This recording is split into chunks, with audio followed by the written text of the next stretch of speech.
Well, thanks to our first panel for getting us off to a wonderful start this morning. We have our second plenary research session, this one with Todd Zenger from the University of Utah, Omar Lizardo from UCLA, Eric Steen from Harvard, and Mike Morris from Columbia. Todd, let's start with you. Todd, there you are.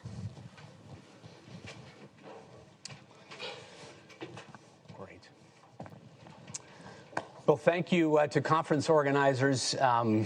This is the most organized academic conference that I think I've ever been to. Anyone that can extract slides from me 3 days in advance is doing something miraculous, and I'm gonna try to do this for the rest of my life. I wasn't up till midnight modifying slides. They were already locked and loaded, so thank you. This paper is a project with Claudine Gartenberg at Wharton. It's something we've been working on for a number of years, frankly. And just to sort of give you a broad overview here at the outset, lots of literature on culture and cooperation in organizations. But what we would argue is that while all of these conversations are typically about culture in organizations, that most of our theories about culture really don't have anything to do with the firm. There really is no connection between the boundaries of the firm and what we observe. We have this vague sense that something is magical about the boundaries of the firm, enabling us to shape culture, but we really don't have any theory about what that mechanism is. And so this is an attempt to sort of bridge that gap and make that connection. So if you go back to a long way to Adam Smith, he talks about economic organization, about being focused on developing a well-governed society, one that generates cooperation and assistance of multitudes. And what we've typically picked up on in Adam Smith is this notion of visible and invisible hand sort of shaping economic organization, shaping this pattern of cooperation and assistance among the multitudes. And Ronald Coase picked up on this quote in his treatise, in which he talks about this economy being composed of islands of conscious power in an ocean of unconscious cooperation, like lumps of butter coagulating in a pail of buttermilk. That is the best image I could find of coagulating butter in buttermilk.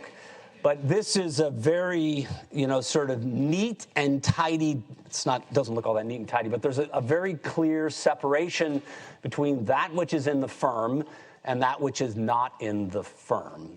And yet, I think sociologists and social, let me step back before I get there. So the way economists sort of think about this is that what exists in these lumps of butter, what exists in these firms, is really governed by, in particular, authority. And there are various versions of this. It could be authority over assets. It could be authority to flexibly coordinate and adapt. It could be an authority to assign tasks and delegate, to shape incentives. And this is what creates this difference between what exists inside firms and outside firms. And sort of social theorists come along and sort of say, hey, you know what, this is not working for us, because what we observe is really difficult to connect to authority or to contracts. That much behavior that we observe is about cooperation and consummate performance. It's about citizenship behavior. It's about social communities. It's about culture. It's about all the kinds of things that you study. And hence, what we need is sort of social theories of the firm, and that this well-governed society that Adam Smith might have talked about is not shaped by some visible or even invisible hand, these formal mechanisms. It's really socially defined.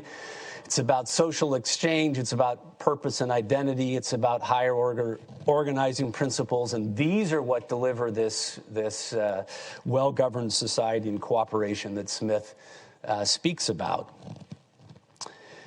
But the problem here is that these what you might characterize as social theories of the firm, really have nothing to do with the firm. There is no firm in any of these conversations. These social dynamics that may be creating culture could be playing out outside firms, inside firms. There's nothing about this mechanism of the firm that's really relevant to this conversation.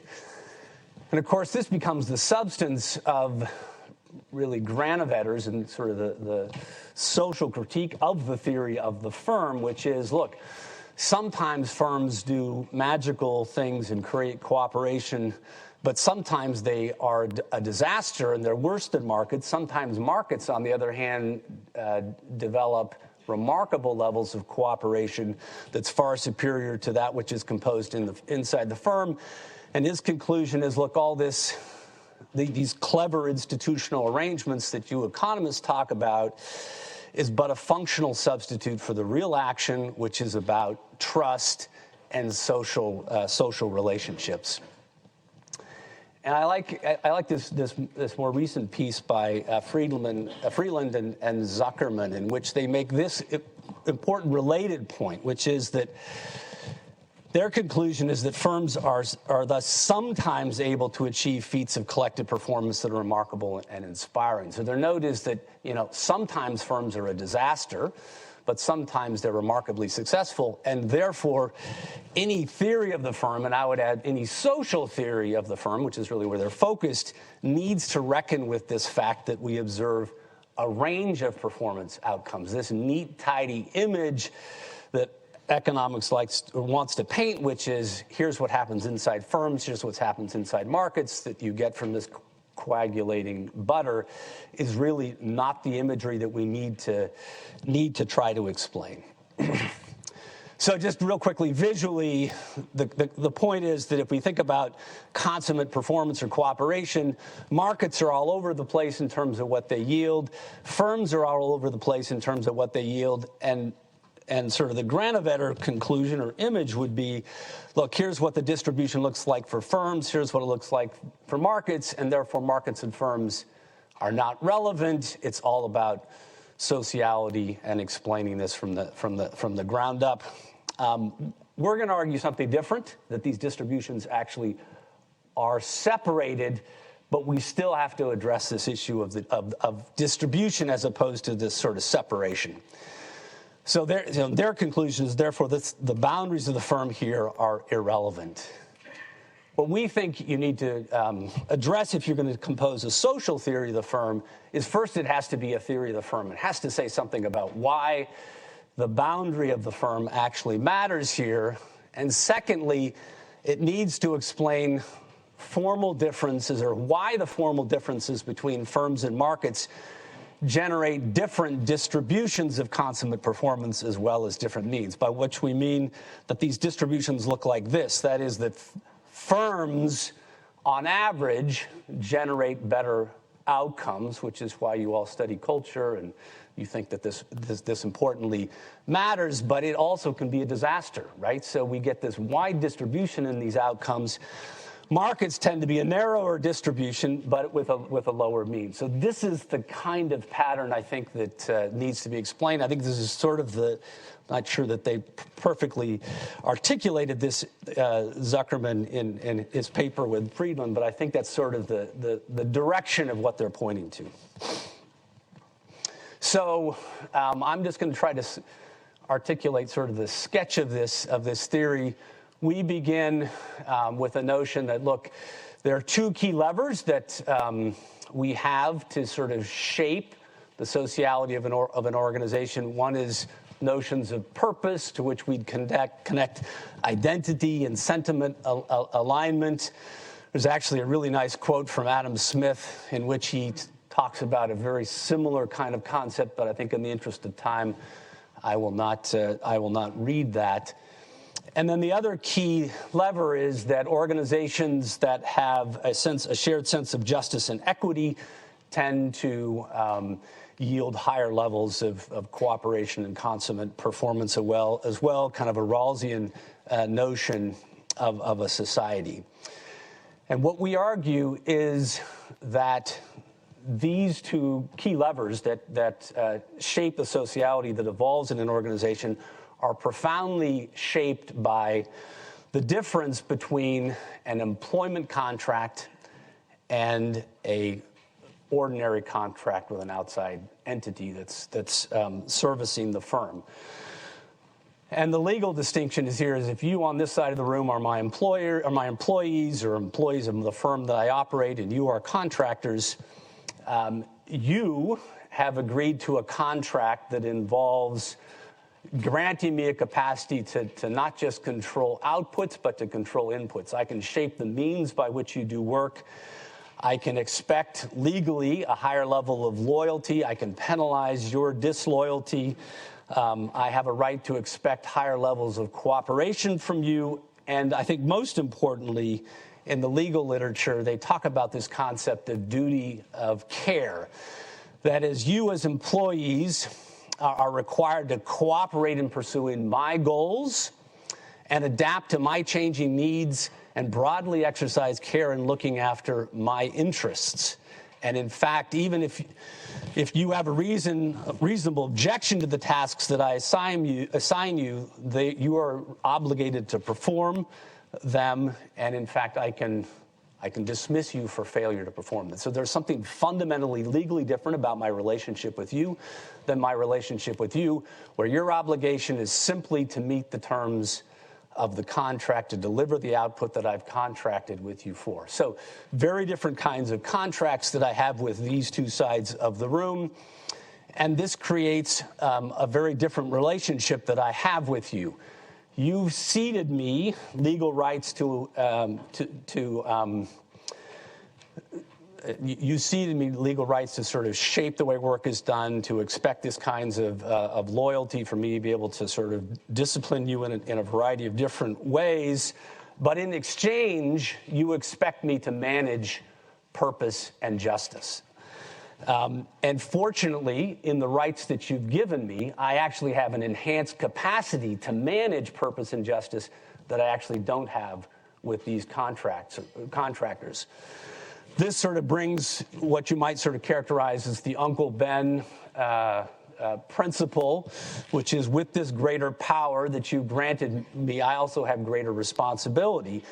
If, as the architect of this organization, I manage purpose and justice well, then you deliver a consummate performance for me. However, if I blow it, if I take actions that are inconsistent with purpose, inconsistent with equity norms, you respond extraordinarily narrowly. At the same time, those same actions that are having these very negative effects or positive effects with you, it's crickets over here. You are relatively indifferent to these kinds of decisions. So choices about boundaries, scope, incentives, hiring decisions even, among you, my employees, you are carefully scrutinizing these decisions to discern whether they're consistent with purpose and fairness, whereas you as the non-employees are really only evaluating choices I make based on relevance and consistency with the specific contract that I have with you. You're not comparing how I treat you with how I treat employees on this side of the fence here. I think in the interest of time, I don't have time to walk through a lot of examples, but I could point to many, many examples where you see exactly this dynamic, whether it's Google making a decision to work with the Department of Defense or Amazon and working with ICE and sort of facial recognition. These kinds of decisions trigger very strong responses among employees who view it as violating purpose.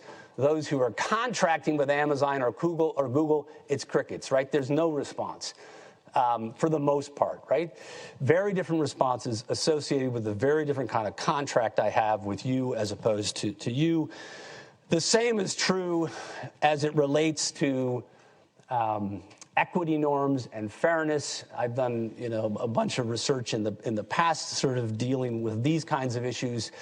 But your response to my choices and decisions as it relates to incentives or structure of the organization are extraordinarily salient to you because you have a very different kind of social contract with me, you have very little response to my decisions about how I manage employees of the firm. So the key construct, worked out in much greater detail in the project, is that my choices as a leader of this organization have massively amplified impact on actors within the firm, economic actors that are associated or contracting with the firm. It has very little impact because for you it defines purpose and justice, and for you it's just affecting a dyadic kind of exchange contract that I may have with you. And as a consequence of this, we get this kind of outcome inside firms, and we get a much more narrow response in markets. So what we're hoping to produce with this paper is a social theory of the firm that's actually a theory of the firm rather than just a theory about social relationships. It's a theory that highlights the role of legal boundaries, so why this boundary of the firm actually matters in our capacity to shape culture, and that these legal boundaries have an amplifying effect on my actions in generating consummate performance, culture, cooperation. It's a theory of the firm where governance outcomes are not mechanical outcomes of a structural decision to be inside the firm or outside the firm, but rather are also profoundly shaped by leaders' choices. It's also a theory that explains these overlapping distributions, this messiness, that the world is not this nice separation of butter and buttermilk, but rather it's very messy. And this is a theory that tries to grapple with that kind of concept head on. And finally, it's a theory of the firm where purpose and justice profoundly shape the design, scope, composition of the firm. Thank you.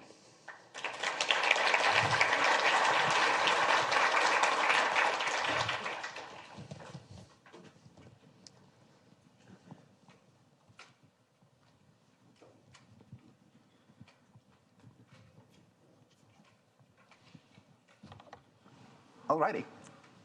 I think slides will go up.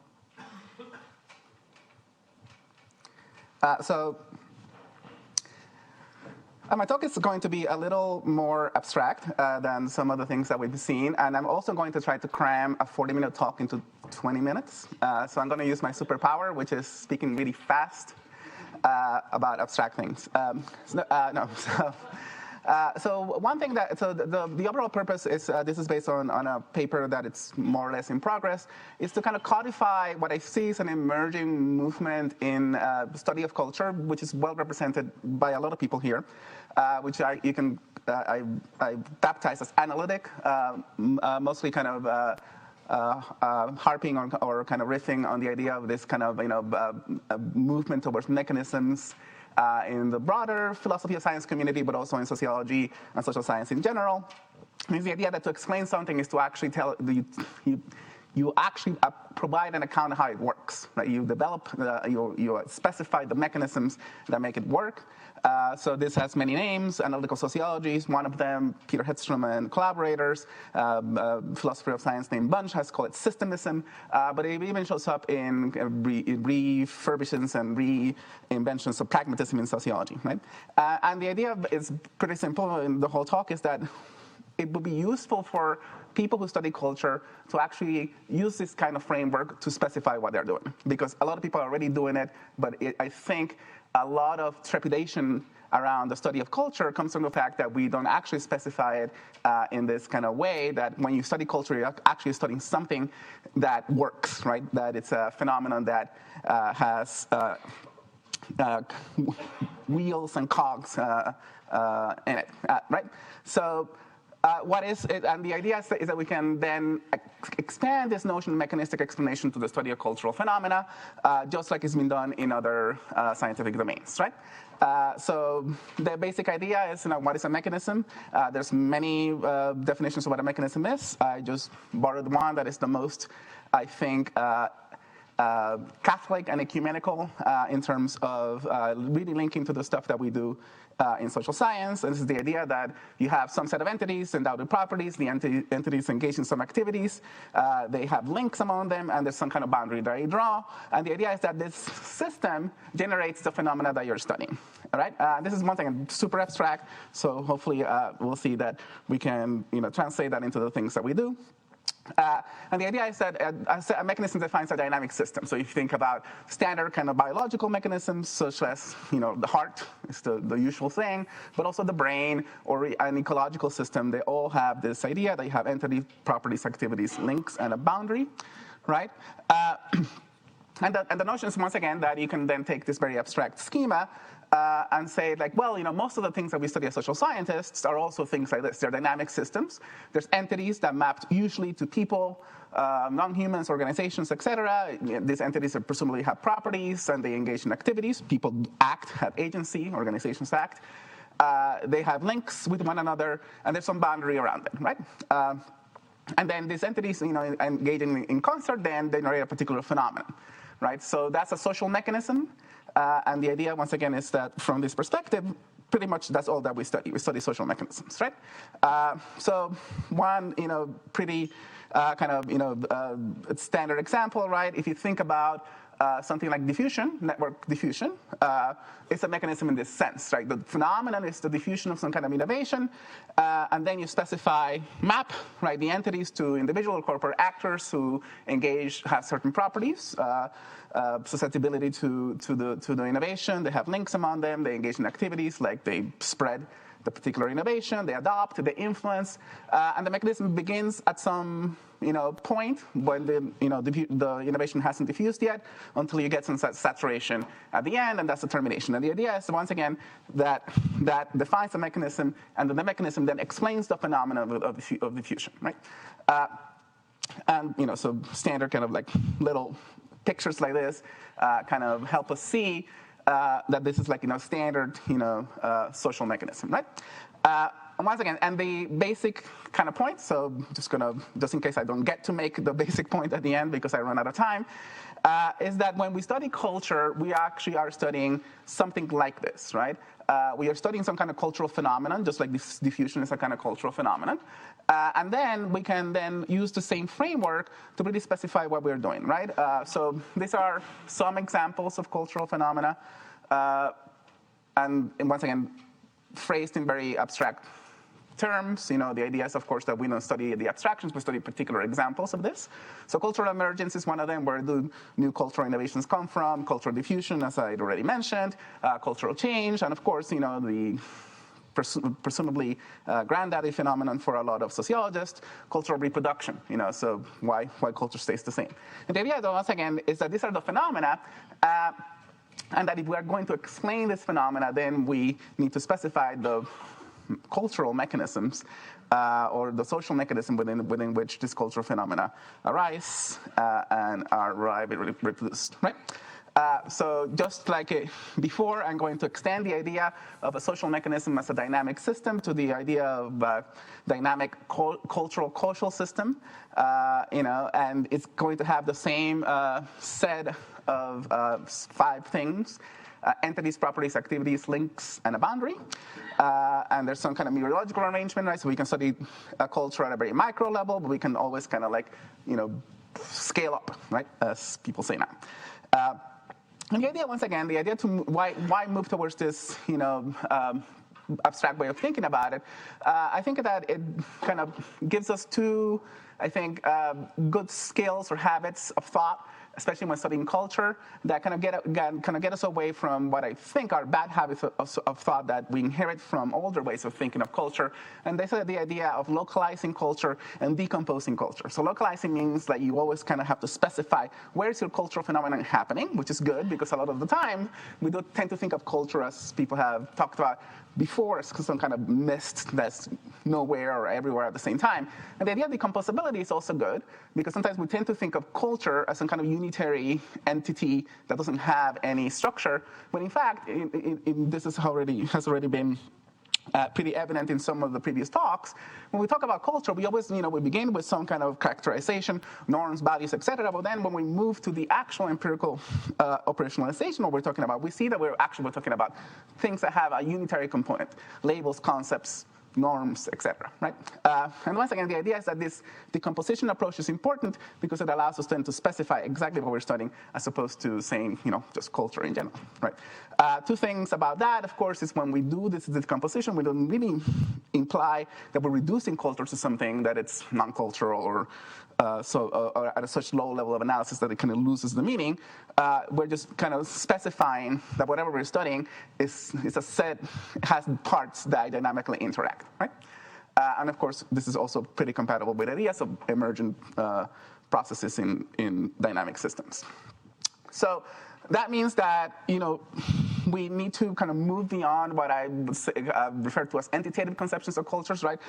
Mostly because those run afoul of the two kind of principles in terms of localization, right? We begin to think of cultures as kind of localized in peoples, which has led to a lot of rethinking of the cultural concept, both in anthropology and other places once again, or we then tend to localize it in a non-empirical realm, which is another kind of bad way of thinking, right?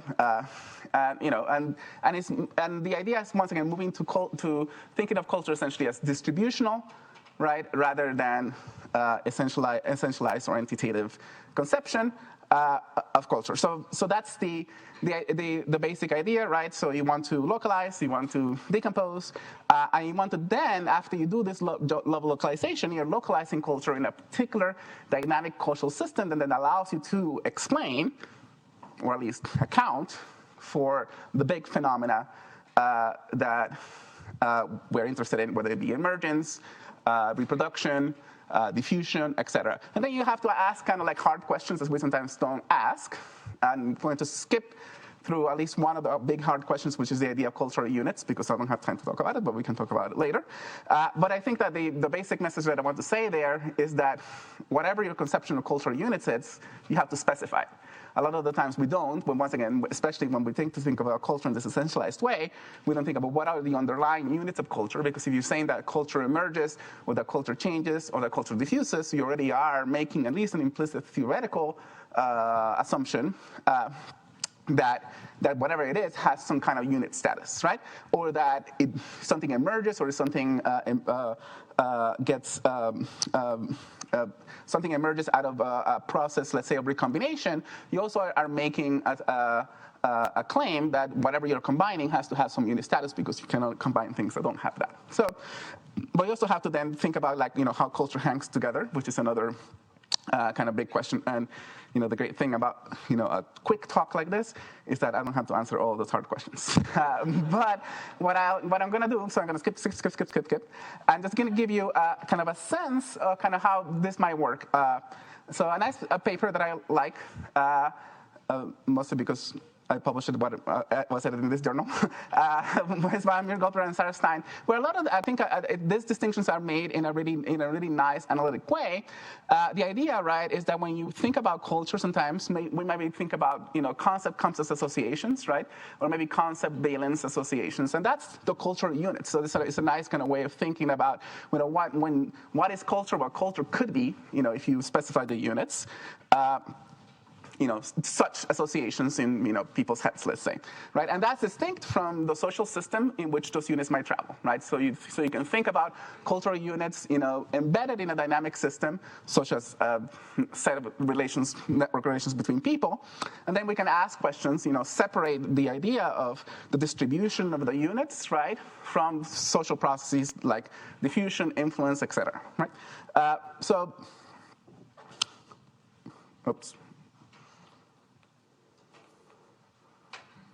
To give you kind of a concrete example, let's say we're thinking about explaining cultural change. That's our target phenomenon. We all love cultural change, right? So the idea in explaining cultural change, and if you look at various examples of major people trying to kind of target the same phenomenon, you see that a lot of people end up converging on the idea that cultural change happens to novel recombination, right? Recombination of cultural units, and this is across a lot of different empirical examples. So Paget and Powell are talking about recombinations of like ideas about social relations and conceptions of business and family. Lieberson is talking about baby names. Rao and collaborators are talking about dishes, right? But my point is that all of these studies, however different they might imply this analytical decomposable idea of culture, right? Because you can think of something like a dish as composed of ingredients, and culinary styles composed of sets of dishes, and then cultural change happens through this notion of recombining things that were not previously combined. The same things happens, in the case of baby names. They are decomposable, right? Since they are linguistic, they're made out of syllables, right? And sometimes you can see patterns of recombination and change in the same way. And once you begin to think about it this way, then you also begin to see that a lot of so-called cultural change is actually conservative and not radical, mostly because you are restricted to the corpus of cultural units that are already distributed in the population, and even if you recombine an activity has to make sense, right? So this mechanism sketch, right, has all the things that we would like. It has entities, properties, activities, and a boundary where it happens. And another kind of nice way, or at least another nice property of this approach, is that we don't have to kind of radically switch the explanatory process when we think about what is usually thought of as the opposite of cultural change, which is the idea of cultural reproduction, right? Because cultural reproduction, right, also entails the idea that some distribution of cultural units in a population are being preserved by some manner, but that's an active act of preservation, right? So you still have, even when you're talking about something that sounds static, like cultural reproduction, you're still talking about a process, a phenomenon that is happening in a cultural system, right? And that is happening by some set of entities engaged in an activity. In this case, the reproduction of a set of cultural units, and through we have very nice theories that allow us to kind of explain how is it that even when people are linked in a network and some kind of set of cultural units are traveling through the network, how do you get a process of essentially convergence upon a set of units and then reproduction? So ideas about like schema consistent recall will be one of them.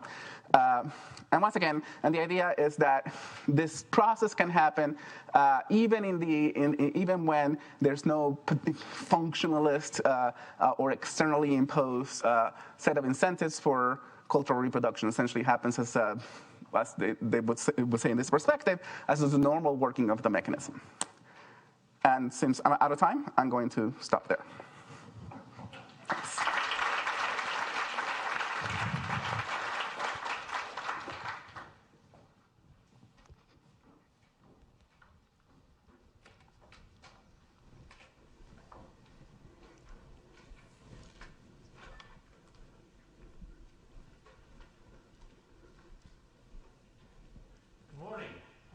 Well, thank you for the opportunity to present here. Let me see how the controls work here. Oh, that moved really quickly, wow. So this is a paper, it's joined with Hongyi Lee, and it's a paper that is about the relationship between culture as shared beliefs and preferences on the one hand, and norms on the other. There's a lot more ideas in the paper than on the slides, and there's a lot more on the slides than what I'll be able to cover. In part, that has a bit to do with being ready on Sunday with your slides. So if I start skipping things, I will skip things. So the idea here is to start thinking about, and it's actually at the core is a theory about how culture as shared beliefs and preferences, which is basically a variation on how Schein defined culture, how that actually causes the emergence of social norms. And so social norms, by the work of Jenny and Charles, has become a central part of thinking about culture. And so understanding these two and the links between the two helps us understand things like culture change, culture and strategy, but also helps us think about how should we define culture? How should we integrate these different notions together? If it's all just shared beliefs and preferences cause norms, and that's always the case, then you can say maybe you don't need norms as part of a definition. But if there's other ways that norms come in, then maybe we do need. And so understanding these links actually is important if we try to really understand culture and really define culture in the most productive ways. I wanted to start for a second here because this is different from Shine. So when I started writing this work originally a long time ago on culture, I was trying to capture Shine's ideas in a formal economic kind of sense. And I got immediately pushed back, like, well, but that's culture, like beliefs and preferences, that's not Shine. It's different from Shine. And in the beginning, I was I wanted to really capture Shine, but as it went on, I started realizing there's actually benefits from approaching it this way.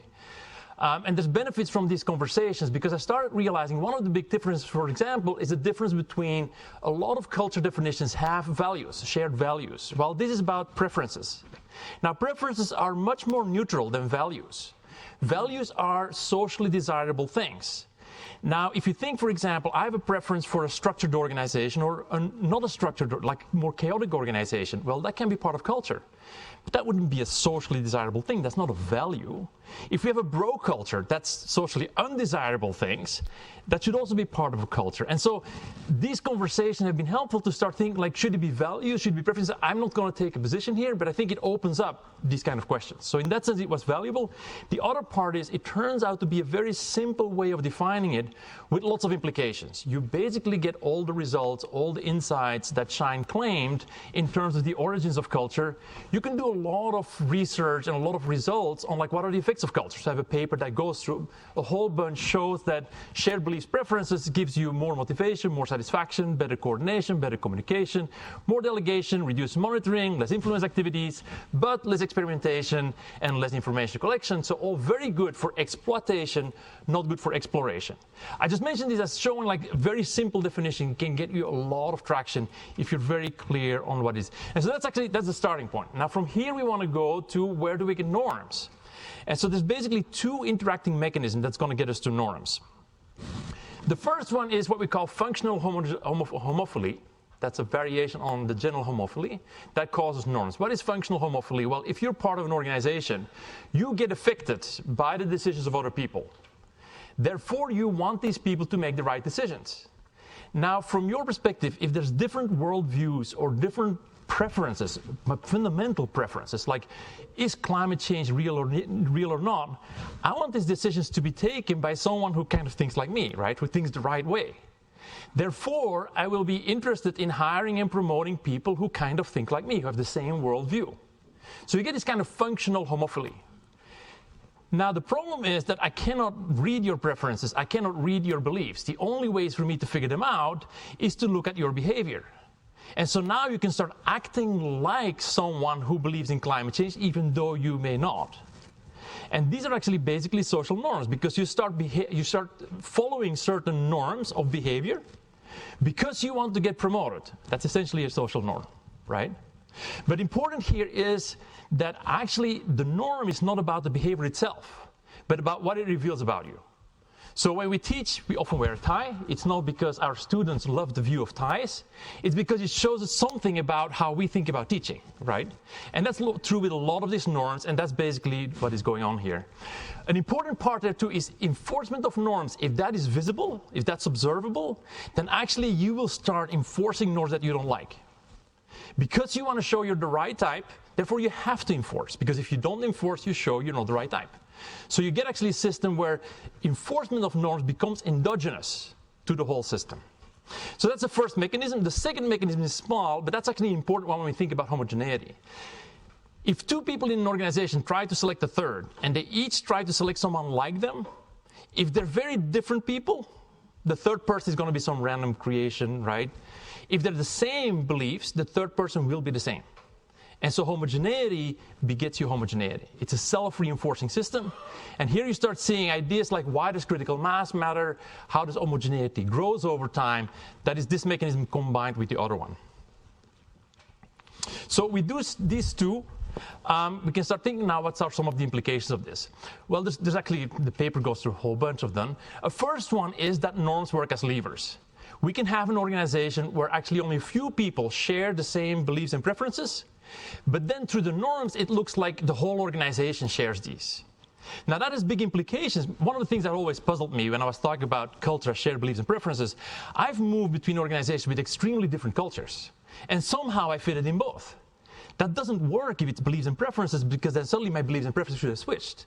Now this actually allows that, because now if I just adjust to the norms, I can move from one to another. That also has big implications for culture change, because these indifferent people may be people that you can actually easily switch. And so you get a number of results out of that in terms of what that means in terms of norms as levers. The second one is you can actually get a disconnect between the norms and what the organization really believes. If we start enforcing norms because we feel we have to, then after a while what can happen is that we're just enforcing norms because we feel we have to, and the people, the original instigators, have already long left the room. And still we keep enforcing these norms. And you can get that disconnect, which again, for culture change may be very important. If you notice something like that, that can be a massive lever to get a fast culture change. The final one of the big ones, norms as control. We know control is a very important, like Fayol has control as like a number one criteria for management. It is a very important role of management. And so here you get norms as control. The issue is, of course, that the culture itself is hard to control. Right? So the culture controls a lot, but you controlling the culture is a bit of a challenge. But it is important to think about that. The paper goes to a number of other, I'm just going to mention them. It has a bunch of testable predictions in terms of like when will we observe norms. For example, we'll observe more norms in attractive organizations. It also shows how you can, self-selection going back, how having certain norms will attract certain people and therefore will create shared beliefs and preferences. It has a discussion of definitions, because I do think there's actually lots to be said and lots to be thought about what would be a good definition, taking into account all these things. And then finally, there's a lot of implications, well, a number of implications. I already hinted at some, in terms of like culture change. What does that mean? I do want to actually focus on something, a really big implication from my perspective, which is the interaction between culture and strategy. That first sentence, I'm sure that many of you have seen that sentence before. Culture eats breakfast. Yeah, culture eats breakfast. No, that's culture eats strategy for breakfast every day. It is something that strategy faculty tend not to talk about, but it's always the elephant in the room when you teach strategy. You always get kind of a question about, so what about culture and strategy? And so I think actually, I come from a strategy perspective. I think we should be thinking a lot more about it, and very seriously and in depth. I also think from the OB side, it's often said like with a little bit of a gniffle, because we're in control basically, but it is a very important question. And so actually really thinking about what can we do that and how does it exactly work is fundamental. Now the traditional view in strategies, let's start there, of what is culture for strategy, it's an input. The traditional view, and so Jay's paper about, it's a resource. Right? And so we use it in our strategy. We have a culture of being friendly, and that's great if you want to have a service strategy. And the problem then, if you want to interpret that sentence, culture eats strategy for breakfast, it's just you have the wrong input, right? And therefore you can't execute your strategy, solution, change the culture, and hop, off you go. Now, that is an important aspect of culture versus strategy, but there is another one, a very fundamental one, that actually culture interferes with the basic function of strategy. And you can see that from the following observation. You will often have executives ask, what is more important, culture or strategy? They will never ask, what is more important, brand or strategy? Now, brand is a resource, just like we just said culture was. But somehow everyone understands, no, but brand, that's an input, right? And therefore it wouldn't be brand against strategy. You don't add that question, it doesn't make any sense. It makes total sense asking culture against strategy because they are substitutes, because they're competitors. And so we want to understand them on that level as substitute competitors. That's going to help us get traction in terms of improving on these things, of seeing what we have to do about it. So to approach that, it's useful to start, I suggested that as a definition a while ago, I wrote a few papers about that, to think about strategy in terms of core guidance. And I'm not going to discuss the definition here, but just use it. So the idea here is strategy is a few core choices that guide other choices. So you say, for example, we're IKEA or we're Aldi, and our core choices are we're going to have brand stores, we're going to have customers do lots in the stores themselves, it's going to be a limited selection. That's our strategy, these core choices. Now everyone in the organization understands, okay, that's where we're going, and can start adjusting on that and aligning on that. So the fundamental role of strategy is to guide behavior. The problem is, of course, that culture forces certain behaviors, and these two may conflict. And actually, strategy has a weak hand in this game. If it's culture against strategy, strategy has a weak hand. Why? Because strategy are words, things that we want to do, and we say these are our choices. And everyone in the organization is going to follow these if they believe we're going to follow it. So it's kind of like virtuous vicious cycle with strategy. If everyone jumps on board, it's going to work, but if not. And what culture does is it risks undercutting it. If the culture goes really against your strategy, people are going to say, yeah, nice strategy, but it's never going to happen. Therefore, why would I take it as guidance in my choices? So, and there you go. Now, the traditional solution is then just adapt the strategy to culture, right? Take the culture as given, adapt the strategy to that. Now, that actually gets you to immobility and gets you to big problems. And so it's interesting to note that this quote, one that we had before, culture eats strategy for breakfast. The person who popularized that was Mark Fields in Ford. And Mark Fields was fired from Ford because his strategy wasn't very good. They said, well, you keep sticking to these old strategies. You're not innovating. And yeah, he was sticking to these old strategies because he was saying, well, our culture is to build great engines with lots of noises and nice and stinky ones. We don't want to do electric vehicles. And he definitely didn't want to move there. And this is actually saying, okay, here's the culture. We're just going to stick with that. And so we need to think a little bit more. These two extremes may work, but part of the paper is trying to understand more what are the details of what's going on here, and can we use these to understand a little bit more the leverage that we may have in terms of getting this happening. And so the thing is here, what he says is, the problem is you want certain commitments to make the strategy credible, and culture puts some commitments in place that makes that difficult. The first question is, can you find other commitments to counter them? Can you find ways, and this will be, for example, be leadership, can you find ways to counter that? And so, for example, Ford right now has immediately, they fired Mark Fields, sending a very clear signal, we want a bigger change in strategy. Get someone in who has the first move, make their most valued brand, the Mustang, into an EV, sending a very clear signal, no, we are going to go that way. And that's bringing out a commitment and saying, we understand the culture here, but we want to start changing things, and things will have to change. That also can use then, this is actually strategy change that then actually can work as a culture change, right? It can drive a culture change with all the challenges of culture change. That is a very hard thing to do, which we all understand. The other part is mix and match. If we understand exactly which commitments we need, and we understand the commitments that it brings, we can start saying like, well, which ones do we have to live by? And which ones are weak enough that we actually can either counter them or change them? And work in a more flexible way. And that's also then finally some of the theory helps that we're thinking about, well, sometimes the beliefs and preferences and the norms, you can have a joint, like a very strong belief preference that you care about students.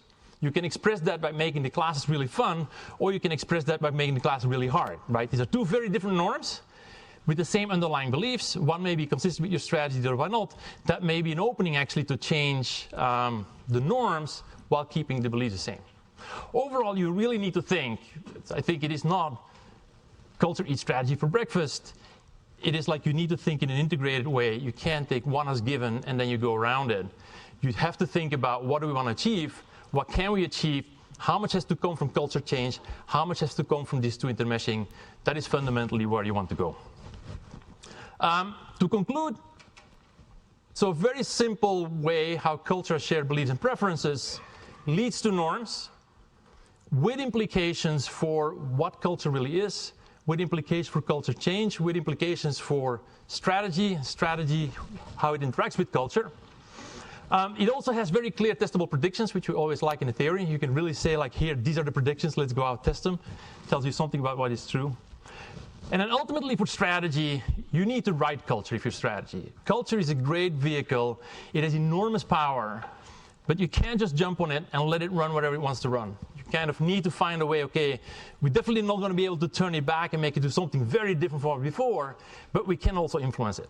And I think it's ultimately that integration where a lot of value is. Thank you very much.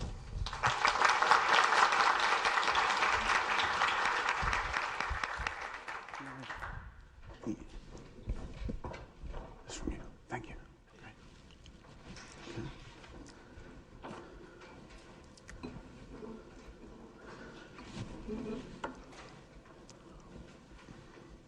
Do I do that? Here we go. Okay.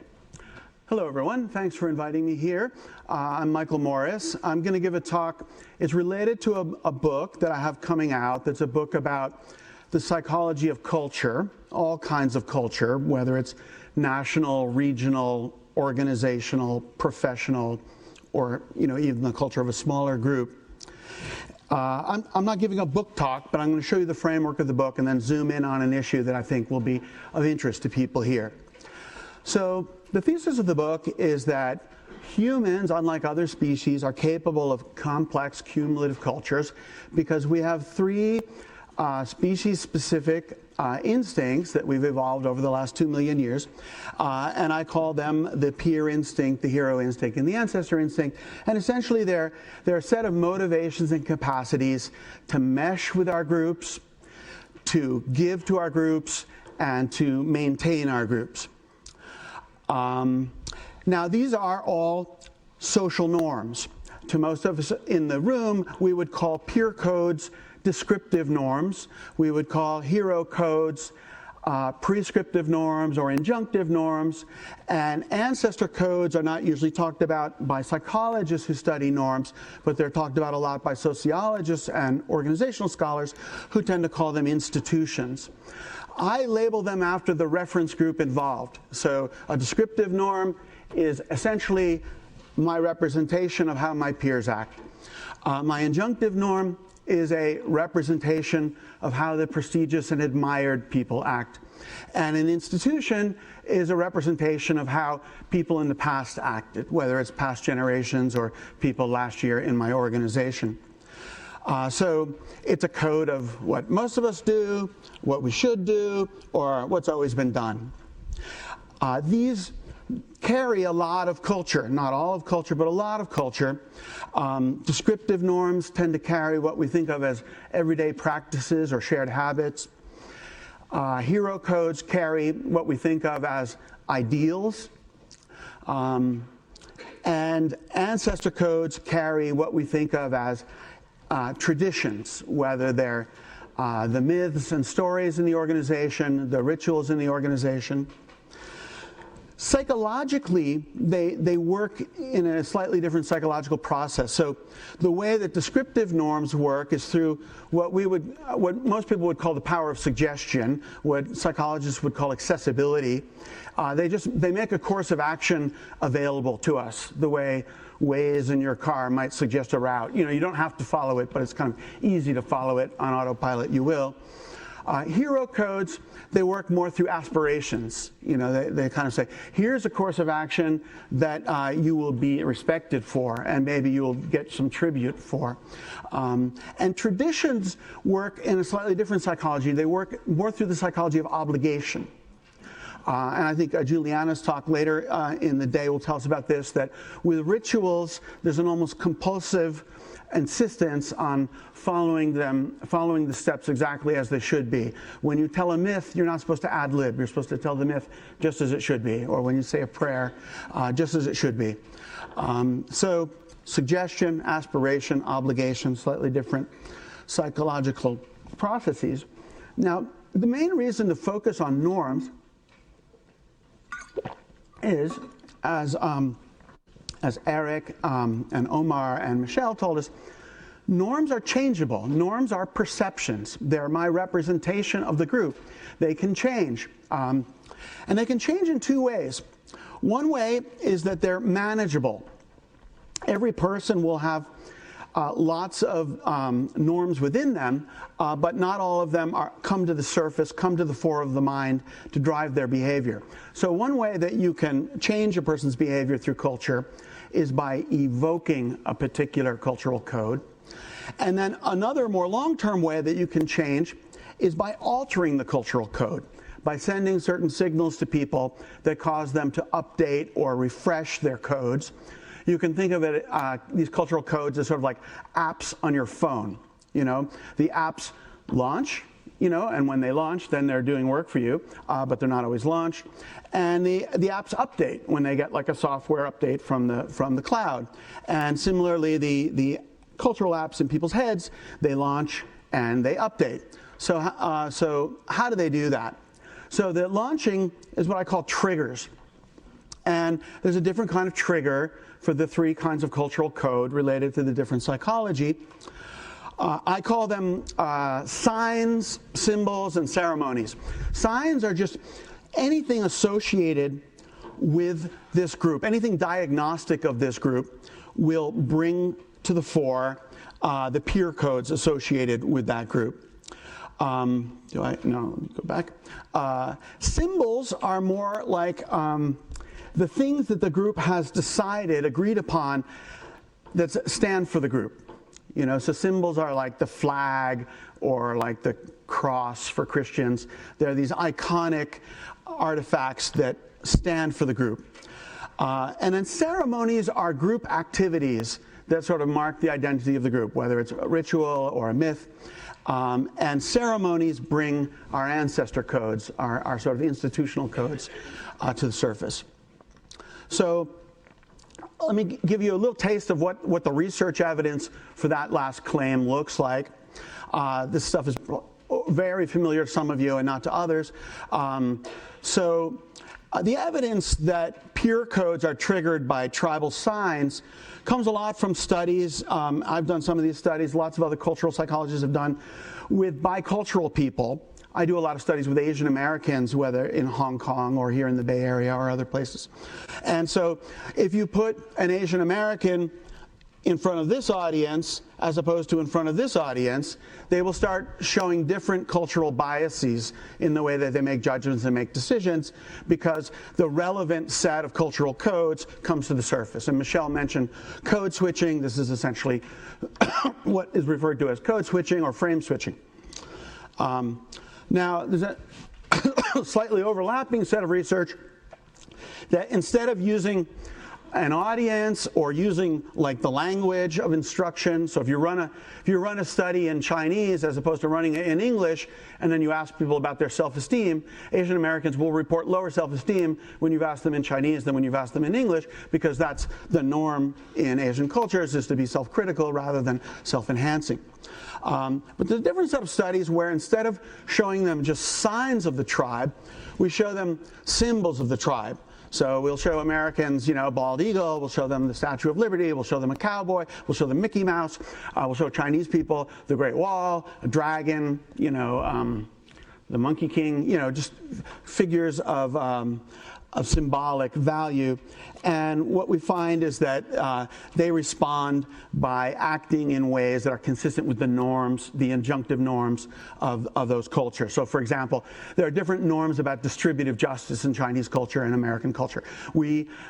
It's all overlapping, of course, but they have a slightly stronger insistence on equality within the in-group when you're dividing resources, and we tend to believe in proportionality. So if I've done 2/3 of the work, I should get 2/3 of the reward, even though we're members of the same in-group. And so if you show people these kinds of icons beforehand, and you tell them, just to free associate on these pictures, and then we give them a case and we ask them how should the rewards be divided, the Asian Americans will divide the rewards more equally after they've seen these kinds of things, and more proportionally after they've seen these kinds of things. Now, the research evidence for the idea that ceremonies triggers traditionalism or triggers ritualistic behavior or mythic behavior. It's not work I've been involved in, but it's very clever work. One of my favorite studies of this type is a guy. He did studies with shopkeepers in Fez in the 5 left or 5 left. Okay, yeah. So basically, 5 times a day, the call to prayer is in the background. It's just sort of this ambient thing. And then he asked shopkeepers to, play a little game where they won some money, and then did they want to keep the money or give it to this charity? And it's a huge effect. If the call to prayer happens to be going on in the background, they give the money to charity. So that, they follow the obligations of their religion.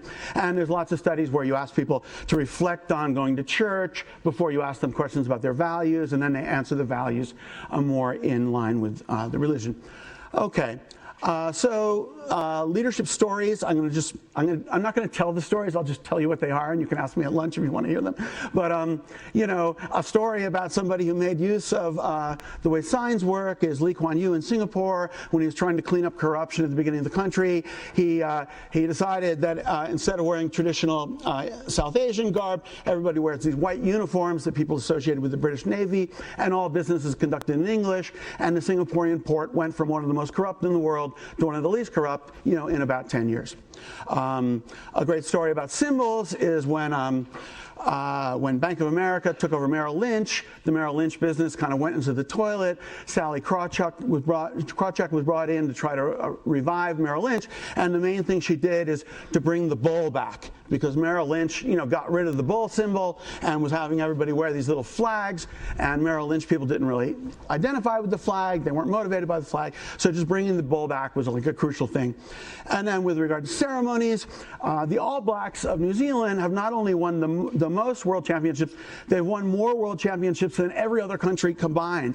And it's a small country, and how do they do this? Well, one of the key things is they do this haka ceremony at the start of the games, and a lot of other teams, they turn their back on the ceremony, but that misses the point. It's not so much to intimidate the other team, it's to get everybody into this ritual mode, and I think Juliana's probably going to talk about that kind of stuff. Okay, so now the important stuff. How do you alter them? This is maybe a little more intuitive. You alter peer codes through prevalence signals, social consensus information. I think we all know about that kind of stuff, like peer feedback nudges. We alter hero codes through prestige signals, creating new role models. There's lots of great research evidence about how when cable TV becomes available in rural areas of developing countries, it completely changes people's values and behaviors because they have new role models. Precedent signals, or institutional signals. Betsy Paluck has done some great work that, like when the Supreme Court made same-sex marriage the law of the land, it immediately changed Americans' perceptions of what their fellow Americans thought about the matter. So when you have this sort of authority in power sending a signal, it changes the way people think about what not just the authority thinks, but the whole society thinks. Okay, so now I'm going to skip that, and I'm just going to, my final point here, and this is something that came up in our discussion last year, and I think it's maybe relevant here, which is when you want to make transformational change, when you really want to create a whole new normal, it's not enough just to change one of these layers of culture. You really have to change all three, and it's kind of complicated to try to send all these signals at the same time. So in what order should you try to change these three layers of culture? And I would argue that there's, two, maybe three different models out there of the order in which you should work, and we can all probably think about what are the situations where each order works. So one idea is what's called the grassroots strategy, or the bottom-up cultural change. And that's the idea that you have to change everyday practices first before you can get people to change their ideals and values, before you should then change institutions. And the example I would give of that is the long campaign to change same-sex marriage in this country. When the Supreme Court acted, 37 states and most corporations and most world religions had already compromised somewhat on the issue institutionally. But before that, there was a very concerted push from Hollywood with shows like The Ellen Show and Will and Grace to create heroes who were in very respectable same-sex relationships. But before that, there was a huge push of come out of the closet. And if you look in like the early 2000s in the Gallup polls, support for same-sex marriage was ticking up each year, and it was ticking up in tight correlation with, do I personally know people in a same-sex relationship? And that variable went way up, not because everyone was becoming gay, but because people were coming out of the closet. So once people had a different perception of everyday practices, then they were open to different ideals, and then they were open to changing institutions. And the proof that you need to do it in that order is Gavin Newsom, because Gavin Newsom tried to just unilaterally change the institution in San Francisco. It was great with San Francisco. It wasn't good with the rest of the state. It delayed the path to marriage equality in California. Now, the other approach is top-down or what's called shockwave strategy, or my colleague Jeffrey Sachs calls it shock therapy, if it's a country. And that's the idea that if you have legitimate power as an authority, you just make a radical change to institutions, and then that causes people to be disrupted, and then they come up with different ideals, and eventually they learn different behaviors. And a good story of that is Mary Barra at GM. You know, when she became the head of HR, she did this kind of very brash thing, which is she threw away the 15-page dress policy that had accumulated over the years and replaced it with 2 words, dress appropriately. And it caused all this like uncertainty, and you know, people were like, what's going on here? We don't know what to do. But she wanted to drive decision-making downward. And then she kind of became CEO. She inherited this scandal. She had people working on sort of like, what are our values? And when the people on this committee who were trying to redefine the values of GM came up with their values, the values were things like be bold, you know, own your decisions, you know, things that she was trying to encourage. And then in the way that she responded to the scandal, she discovered a lot of everyday practices, like when there's a safety meeting, nobody took any notes, so nobody was accountable. And so she changed those everyday practices, and you know, I think has done a lot to, you know, shift GM along on its path. In the book, another major theme is that there are toxic forms of tribalism related to each of these 3 codes, but I'm not going to go into that. So that's all.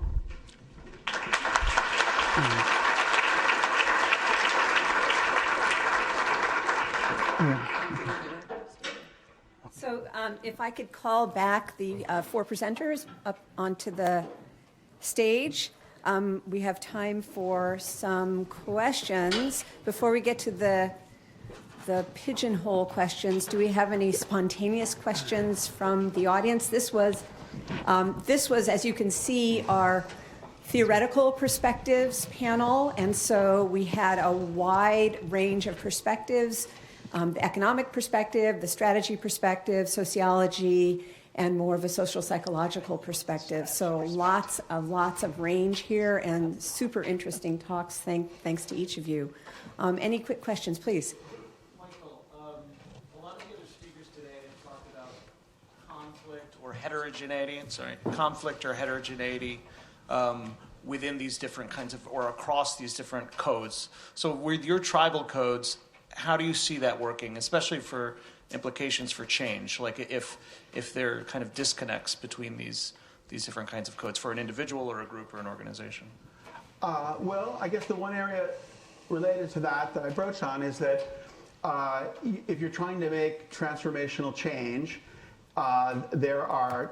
there's culture in our habits, there's culture in what we value, and then there's culture in what we perceive as the tradition and as the policy. And I don't think, you know, that it's easy to change all 3 of those at once. So there's periods of time when the organization has habits that don't quite fit their values, or where you have a new rule that doesn't quite fit the old values. In what I said here, I don't have a lot to say about lack of consensus among a group with regard to the same kind of cultural code. But I do think that the organic grassroots method of change works because our psychology, the psychology of commitment to groups, causes us to idealize things once we regard them as widespread, and then causes us to want to institutionalize things once we regard them as ideal. But it takes a long time. I think the top-down process works because of the psychology of authority, that when the authority changes something and we think it's a legitimate authority, we're just kind of thrown off, and then we rethink things. Great. So we have a question here for Todd. So many firms are using contractors alongside regular employees for similar tasks as part of blended workforces. How does this relate to the stark division between employees and contractors?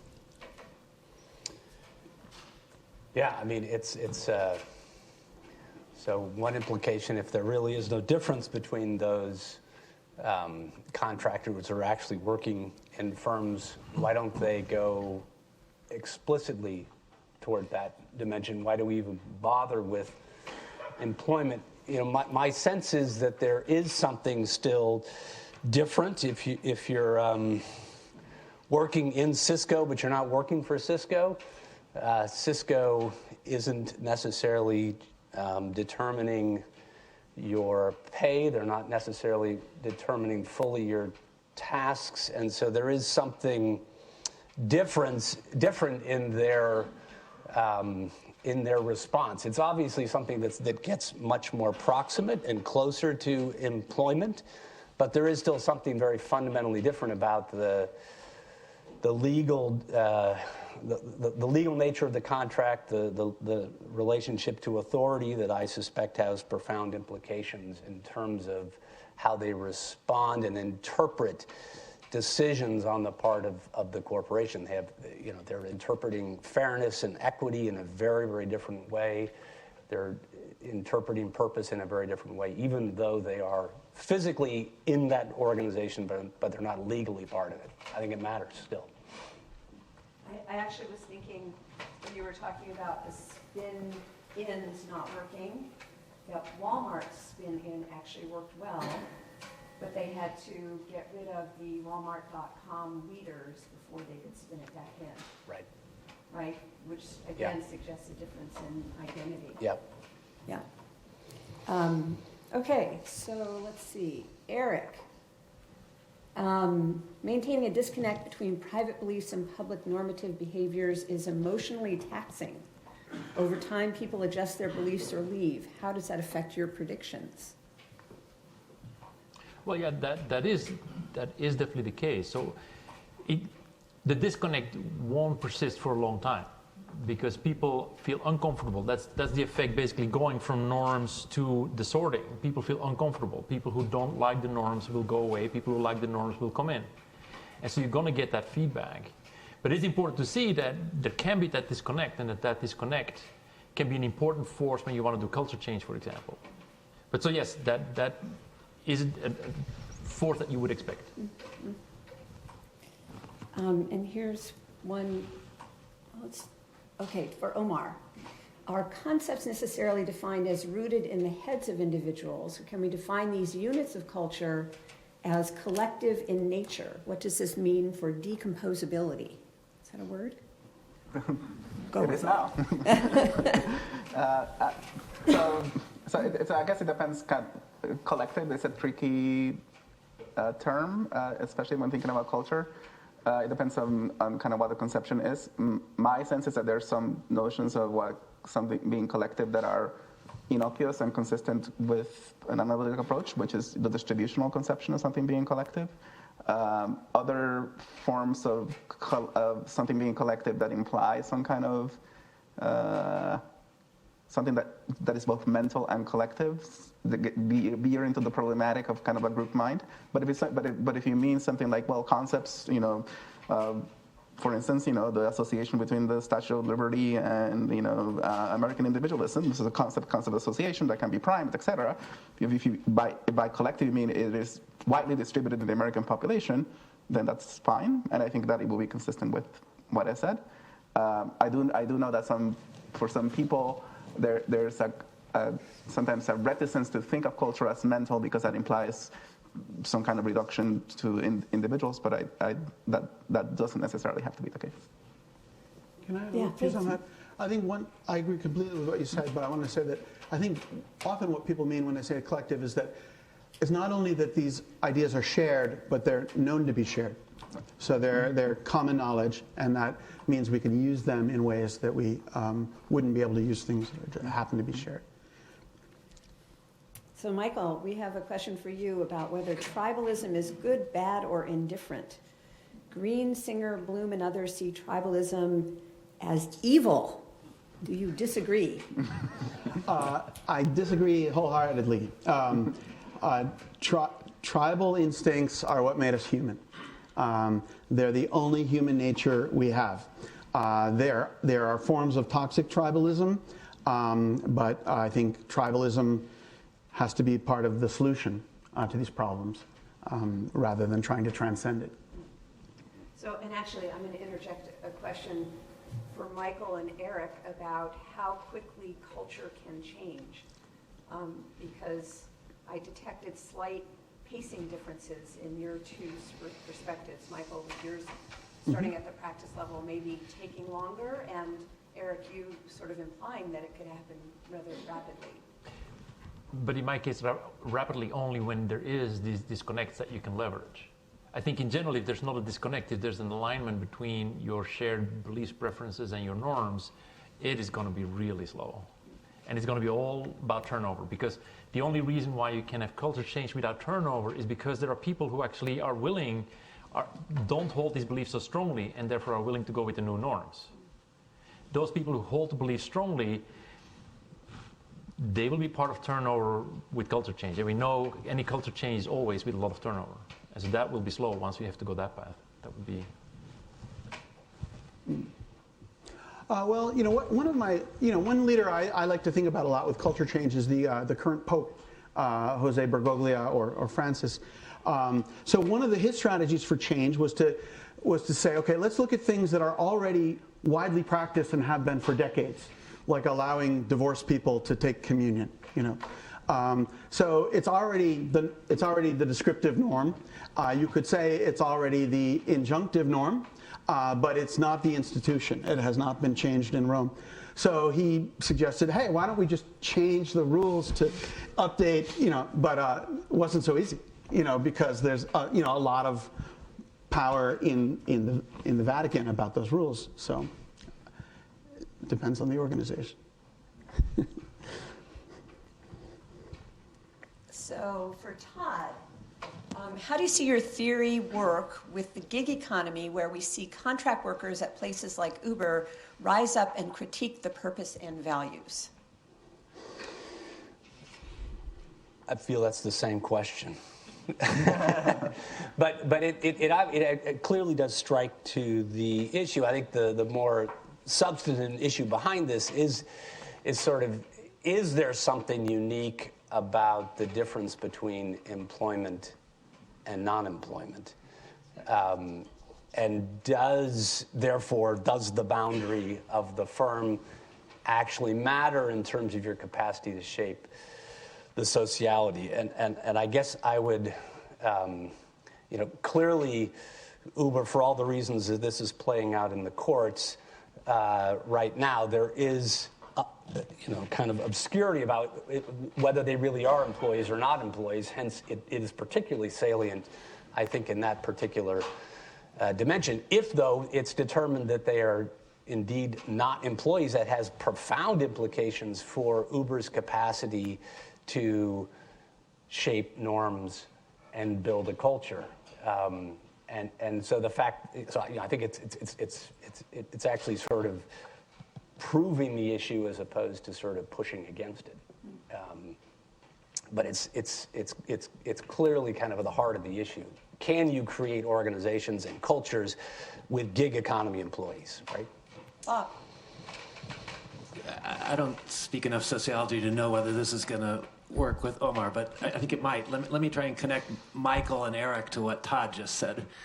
Todd, what if, thinking again like Michael and Eric, it's an empirical distinction rather than a legal one? That right now, the common behavior at the peer level, and maybe even the hero idealized level, I guess your legal stuff is at Michael's institutional level. What if right now it's an empirical statement that the employees feel like you have the opportunity to shape purpose and justice and the contractors don't? I don't think you need it to be a legal distinction. So, I guess for me the difference is, and you may be right, but for me the difference is that if you're employees, I am evaluating behavior of the leader from a collective sort of aspect. All right, I care a whole lot about the decision I make in regard to that person because I'm comparing. I'm comparing as it relates to justice, and I'm very interested in sort of how it influences purpose. If, on the other hand, it's dyadic, and all I'm dealing with is my contract with Uber, then I don't really care how they treat other folks. So you're right. It's possible that some social dynamic could evolve within Uber such that it becomes a more collective kind of construct. In that case, you're right. That difference disappears. Well, a variation on that theme would be eBay, right? And the ownership that people selling on eBay take because they actually are affected by the quality of selling experiences by the other sellers, right? So there's a collective connection that creates this subordinate incentive. I don't know if that connects. Yeah. Okay, I'm back to pigeonhole here. Yes. Why they call it pigeonholes. Okay, Michael, is there research that supports when to use buttons up versus the top-down approach to change? I think you sort of... Bottom up, probably, right? Yeah, bottom up versus top down. Yeah. I thought they were maybe talking about the nice button you used on your phone. Yeah. They're both buttons. Bottom up. It's interesting. When looking into this, I've kind of delved into the organizational change literature and took the organizational change class that my colleague Todd Zenger teaches at Columbia. And there's not, in that literature, there's a lot of sort of truisms. I haven't seen a lot of like studies. It's kind of hard to get enough cases of social movements. It seems to be that when the matter that needs to be changed is not seen as a legitimate topic for government to lead on, and that may be totally vague, then people tend to resist, and you get this blowback. An example of this that also relates to the prior issue is that Reddit a couple of years ago. So Reddit got into a lot of trouble with Gamergate and with the nude celebrity photos all in the same year. So in 2014, they brought in Ellen Pao, who was an outsider who had a legal background and an investor background, to kind of be the adult in the room and to kind of, let's set some sensible policies. But the interesting thing about Reddit is that they have a few employees, but almost all of it is done by users. So all of their moderators are volunteers, and the site, unlike Google, which has automated algorithms, the site is reconstructed on a daily basis by lots of users upvoting and downvoting things, which makes it very organic and gives it this unfiltered quality. So Ellen Pao, the first thing she did is she said, okay, let's ban revenge porn because it's illegal and blah, blah, blah, blah, blah. Worked fine. Everybody accepted it, and the other social media companies followed. So she thought, great, good. Then the next thing she said is, let's try to be a place that has safe discussion spaces. So any of the threads where there's actual harassment of individual people, they had this one thread called fat people hate, and it was just all these people derogating overweight people. She said, we're going to close this, which may not seem controversial to you or I, but it was a shitstorm. Just people went crazy. There was a change.com petition with 200,000 people within a couple days. They called her Chairman Pao. They just saw it as a dictatorial violation of free speech. So it was just an issue that within the Reddit community was not appropriate for management to choose what should be a thread, and these are volunteers. They're not even contractors. Okay, so maybe we have time for two more. So if you do have one brewing with your regular voice, just let me know that. So Eric, isn't the disconnect between culture and norms a sign of alienation? It seems that would demand high levels of emotional labor on the part of employees and lower their performance. I think so, yes. I think that creates challenges. Actually, I saw an interesting, so Samir had this study about the emails, and one of the results of Samir is that when someone starts violating the norms in their emails or behavior, that predicts that they will leave. Which is a nice indication, right, that people keep up. And when they say, like, for some reason, I don't want to be here anymore, then suddenly they start dropping that need to be part of that, which immediately shows that there's some discomfort with following the norm, especially with someone who actually decides that they will not want to be part of the organization anymore. I definitely think that's true. But that's the reality of how cultures work. If you are part of an organization and the expectation and norms are to be in a certain way, if you want to be part of that organization, you make these trade-offs.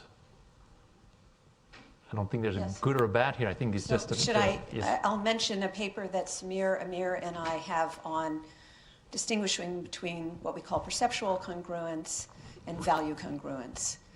And perceptual congruence is behaving in ways that accommodate the culture, and value congruence is that kind of deeper level. And we find that they lead to different kinds of behaviors and outcomes. So very, very similar. Anybody? Okay. Yes, please, Klaus. There's a common theme in our presentations around, there's a common theme around sort of boundaries and sort of boundaries of systems units that we think of as culture, where we then study culture. And I get a sense from the theory of the firm perspective and strategy, there's sort of a natural unit, and that's legally defined. I think I would like to hear from Michael and from Omar how you think about the basis on which we should or want to draw the boundaries of the systems that we study, whether they're tribes or sort of the units that you study. Well, I mean, I think that, so part of that is pragmatic, right? Part of a lot of the times the research questions essentially implies the unit. So when you study an organization, et cetera, a lot of times there seems that you piggyback on institutional, sometimes professional definitions. So if you're studying the haiku scene, then that also kind of gives you kind of a sense, well, this is the unit, of players or actors. Other times it's a little harder because, for instance, like, as you aggregate up, national cultures, regional cultures, they are loose. They don't have natural boundaries as when they come in prepackaged, right? And I think that then what the unit gets a little messier. Although you can once again, pragmatically define, piggyback on national geographic boundaries to define what you're studying. So my sense, I don't know if there's a principled answer to the question of boundaries, but they're always there. And I think that sometimes, when they're, you want to definitely be very suspicious when they are not specified, because that means that some analytic or other decision was made and you're not being explicit about it, or you're treating the system as if it's unbounded, which also wouldn't make any sense. Yeah, I think when we're talking about organizational cultures, it's tempting to equate them with the boundary of the organization, but that's not always the case. NASA is a culture, but the Jet Propulsion Laboratory is a culture within a culture. I think often occupational cultures account for a lot more variance in behavior than organizational cultures. So if you look at the salespeople from this tech firm or that tech firm, and then you look at the engineers from those two firms, there's not the bigger differences between the engineers and the salespeople. So for professional cultures, or the culture of surfers, the culture of Mac users, there's a lot of these. For me, the litmus test of what's a culture as opposed to a fad is it's a pattern of behavior that's reproduced across generations, across replacement of the individuals involved. And so that doesn't have to correspond to any legal boundary. Great. If we could give a round of applause for our fabulous speakers, thank you so much.